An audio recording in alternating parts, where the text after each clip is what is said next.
Is that a bell I'm hearing? Huh? I think I'm hearing a bell.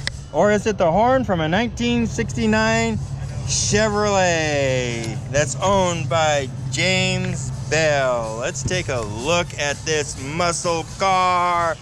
Woo! Chevrolet, some of the best dang muscle cars around, or at least that's my opinion, next to the GTOs and a few others.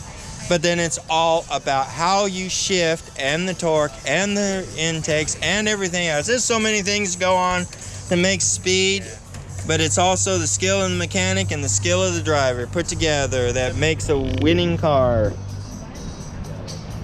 Oh, I remember those little things right there. They used to sell a cheaper version of them to help try to keep you from scuffing your tires.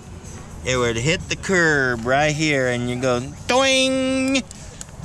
Yeah, if you have a good brand new top, Well, we can't stick our camera in, but hopefully you can see through the glare and the small slit here. The upholstery and the dashboard. Creamy white interior. Beautiful blue. Got a couple chip marks. So this is not just a restored beauty that gets put in the garage and left alone probably. Or is it? Let's see here. Oh, it's got the old 69, so maybe it is stored. And being restored.